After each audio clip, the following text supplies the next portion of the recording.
Baiklah, Assalamualaikum warahmatullahi wabarakatuh. Kami dari kelompok 3 Kespro Remaja akan menyampaikan materi mengenai perubahan dan perkembangan yang dialami remaja serta permasalahan yang berhubungan dengan kesehatan reproduksi remaja. Sebelumnya, dosen pengampu dari mata kuliah ini adalah Ibu Dr. Dian Gusta Anggraini Nursal MKN. Sebelum izinkan kami memperkenalkan anggota dari kelompok kami. Di sini kami beranggota ada 6 orang. Yang pertama ada Aulia Salsabila, lalu ada Dian Muslimah, Febrike Valencia, Mezi Francisca, ada saya sendiri Novia Larasati, dan ada Tasya Zahra Salsabila. Adapun outline dari materi kali ini, yang pertama ada perubahan fisik pada remaja, lalu ada perubahan anatomi organ reproduksi remaja, yang ketiga ada perkembangan psikologi remaja, lalu ada permasalahan kesehatan reproduksi remaja, ada masalah yang berkaitan dengan kesehatan reproduksi remaja, dan yang terakhir ada penanganan masalah kesehatan reproduksi remaja. Selanjutnya akan dijelaskan oleh rekan saya. Kepada pemateri 1 disilakan.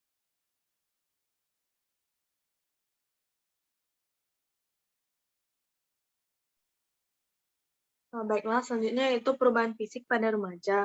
Kalau pada anak laki-laki yaitu seperti mulai tumbuh jakun, perubahan suara lebih besar, tumbuh kumis dan jenggot, dan lain-lain. Sedangkan pada anak perempuan seperti adanya breast budding, perubahan bentuk tubuh, tumbuh rambut di sekitar ketiak dan kemaluan, dan lain-lain. Next. Sedangkan perubahan anatomi organ reproduksi pada remaja, kalau pada anak laki-laki yaitu prostat dan seminal, uretra, testis, dan penis tumbuh membesar dan mulai mengeluarkan cairan yang gunanya sebagai tempat berkembangnya sperma, dan diproduksinya sperma ditandai dengan mimpi basah. Lalu pada anak perempuan yaitu rahim, saluran telur, indung telur, rongga panggul, dan vagina tumbuh untuk bersiap untuk melakukan fungsi reproduksi. Hal tersebut ditandai dengan siklus menstruasi. Selanjutnya akan dilanjutkan oleh rekan saya. Baiklah, selanjutnya yaitu perkembangan psikologis pada remaja. Yang pertama itu ada perkembangan kognitif dan bahasa, yang mana perkembangan kognitif pada masa remaja sudah mulai berpikir abstrak, di mana remaja mulai mencari cara mengatasi permasalahan.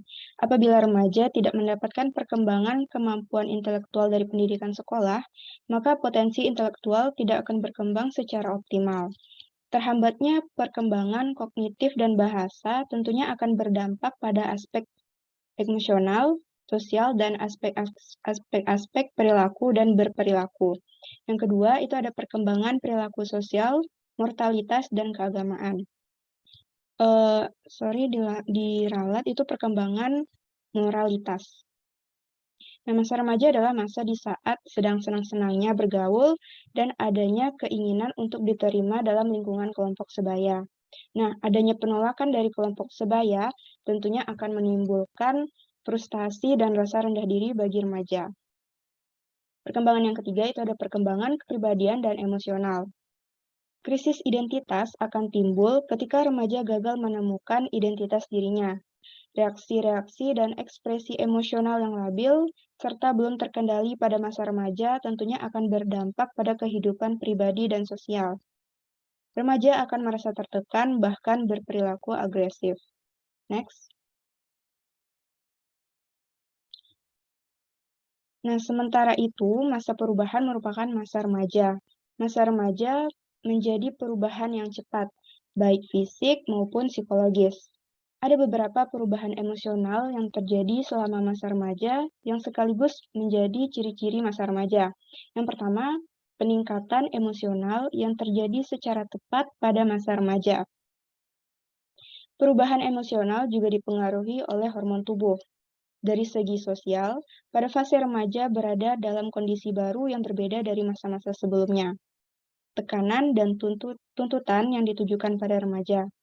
Remaja diharapkan agar tidak bertingkah laku seperti anak-anak.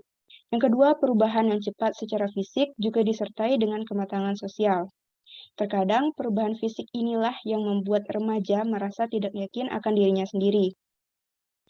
Yang ketiga, terjadinya perubahan yang menarik bagi dirinya serta hubungan dengan orang lain. Selama masa remaja, tentunya banyak hal-hal yang menarik yang terjadi pada dirinya, yang pada masa remaja digantikan oleh hal menarik baru lainnya yang lebih matang. Yang keempat, terjadinya perubahan nilai. Hal yang dahulunya pada masa kanak-kanak dianggap penting, namun pada masa remaja itu dianggap kurang penting. Yang kelima, kebanyakan remaja bersikap ambivalen dalam menghadapi perubahan yang terjadi. Nah, jadi di suatu kondisi, mereka menginginkan kebebasan mengeksplorasi sesuatu. Akan tetapi, pada kondisi lain, timbul rasa takut akan tanggung jawab yang menyertai kebebasan itu.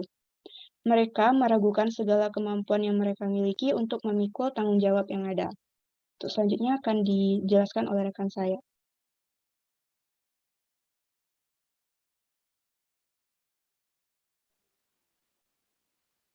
Selanjutnya, permasalahan kesehatan reproduksi pada masa remaja. Pada dasarnya, pengetahuan remaja tentang kesehatan reproduksi masih kurang. Misalnya, pengetahuan tentang penyakit menular seksual atau PMS dan HIV/AIDS. Sebagian besar mengaku tidak pernah mendengar jenis, penyebab, dan cara penularan dan pengobatan PMS dan AIDS. Mereka hanya mengetahui secara sekilas dan kurang memahami dengan benar. Ketidaktahuan remaja ini salah satu indikator lemahnya peran tenaga kesehatan dalam memberikan informasi dan penyuluhan dan sosialisasi terkait masalah tersebut. Next, moderator. Penelitian dari Taufik pada tahun 2013 mengungkapkan bahwa penyebab remaja melakukan seks pranikah adalah karena dorongan biologis dan seksual drive yang sudah tidak dapat mereka bendung, dan dilakukan semata-mata untuk memperkokoh komitmen dalam berpacaran. Untuk memenuhi keinginan tersebut dan sudah merasa siap melakukannya. Merasa afeksi dan perasaan dengan pasangan seks partner. Ada pula karena permasalahan dalam keluarga seperti kurang mendapatkan kasih sayang orang tua, kurang iman, tidak dekat kepada Tuhan, yang telah mendorong remaja melakukan seksual before marriage. Selanjutnya akan diterangkan oleh rekan saya.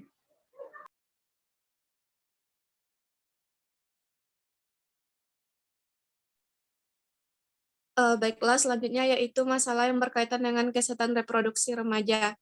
Nah, yang pertama itu ada perkosaan. Kejahatan perkosaan ini biasanya banyak sekali modusnya, di mana korbannya itu tidak hanya remaja perempuan, tetapi juga laki-laki atau sodomi.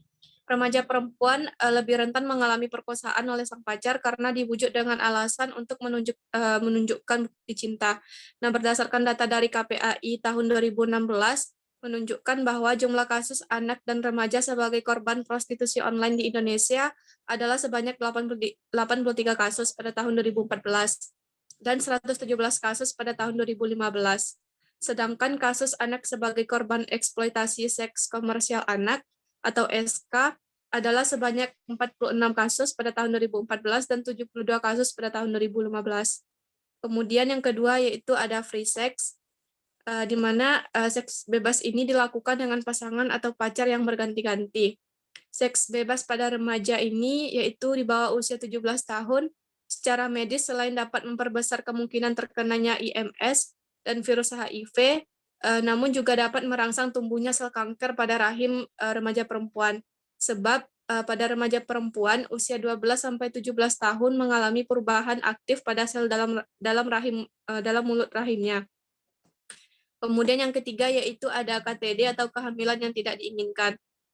Hubungan seks pranikah di kalangan remaja didasari oleh mitos-mitos seputar masalah seksualitas. Misalnya saja seperti mitos berhubungan seksual dengan pacar merupakan bukti cinta, atau mitos bahwa berhubungan seksual hanya sekali itu tidak akan menyebabkan kehamilan. Padahal hubungan seksual sekalipun hanya sekali juga dapat menyebabkan kehamilan selama si remaja perempuan dalam masa subur. Kemudian yang keempat itu ada aborsi. Aborsi merupakan keluarnya embrio atau janin dalam kandungan sebelum waktunya. Aborsi pada remaja terkait KTD ini biasanya tergolong dalam kategori aborsi provokatus atau pengguguran kandungan yang sengaja dilakukan. Kemudian next. Yang kelima itu ada pernikahan dan kehamilan dini. Pernikahan dini khususnya terjadi di pedesaan. Di beberapa daerah, dominasi orang tua biasanya masih kuat dalam menentukan perkawinan anak, dalam hal ini remaja perempuan. Alasan terjadinya pernikahan dini ini adalah pergaulan bebas seperti hamil di luar pernikahan dan alasan ekonomi. Remaja yang menikah di usia dini, baik secara fisik maupun biologis, belum cukup matang untuk memiliki anak, sehingga rentan menyebabkan kematian anak pada ibu pada saat melahirkan. Kemudian selanjutnya yaitu ada IMS, PMS, dan HIV/AIDS. Di mana IMS ini sering disebut juga sebagai penyakit kelamin atau penyakit yang ditularkan melalui hubungan seksual. Sebab IMS dan HIV sebagian besar menular melalui hubungan seksual, baik melalui vagina, mulut, maupun dubur. Untuk itu, HIV sendiri bisa menular dengan transfusi darah dan dari ibu kepada janin yang dikandungnya. Kemudian dampak yang ditimbulkannya juga sangat besar sekali, mulai dari gangguan organ reproduksi, keguguran, kemandulan, kanker leher rahim, hingga cacat pada bayi dan kematian. Kemudian yang terakhir itu ada pornografi. Kasus pornografi pada anak yaitu sebanyak 322 kasus pada tahun 2014, kemudian 463 kasus pada tahun 2015, dan 315 kasus pada Januari sampai Juli tahun 2016. Komisioner KPAI Jasra Putra mengungkapkan di mana data menunjukkan bahwa pihaknya menemukan 218 kasus kekerasan seksual pada anak terjadi pada tahun 2015. Sementara pada tahun 2016, KPAI mencatat terdapat 122 kasus kekerasan seksual terhadap anak. Kemudian pada tahun 2017 tercatat sebanyak 116 kasus. Baiklah, selanjutnya akan dijelaskan oleh rekan saya. Baiklah, kita masuk kepada penanganan masalah psiko remaja. Menurut Kemenkes pada tahun 2015 yang menyatakan partner diskusi tentang kesehatan reproduksi yang paling disukai oleh remaja berturut-turut adalah teman sebaya, guru, dan juga ibu. Berdasarkan data tersebut, maka sekolah merupakan lembaga potensial untuk penyampaian pendidikan KRR. Nah, di mana guru memiliki peran penting dalam pendidikan sehingga pengetahuan dan pemahaman guru mengenai materi pembelajaran menjadi kunci dalam keberhasilan proses pendidikan. Selain itu, guru juga menyampaikan materi pembelajaran di dalam kelas. Guru juga memiliki tugas untuk mendidik siswa menjadi pribadi yang lebih baik. Oleh karena itu, guru juga memiliki peran dalam pembentukan karakter peserta didik. Mohon maaf sebelumnya teman-teman semua, sepertinya rekan kami Aulia sedang terkendala jaringan.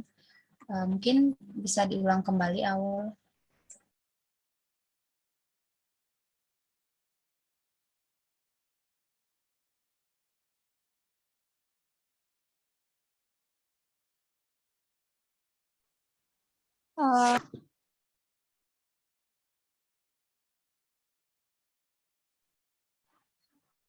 Baiklah, saya lanjutkan. Yang terakhir yaitu berdasarkan masalah yang terjadi pada setiap fase kehidupan, maka upaya-upaya penanganan masalah kesehatan reproduksi remaja adalah sebagai berikut. Yang pertama yaitu gizi seimbang, yang kedua yaitu informasi tentang kesehatan reproduksi, yang ketiga yaitu pencegahan kekerasan termasuk seksual, yang keempat pencegahan terhadap ketergantungan nafsa, yang kelima pernikahan pada usia wajar, yang keenam pendidikan dan peningkatan keterampilan, yang ketujuh peningkatan penghargaan diri, dan yang terakhir yaitu peningkatan pertahanan terhadap godaan dan ancaman. Mungkin sekian dari saya, dikembalikan kepada moderator.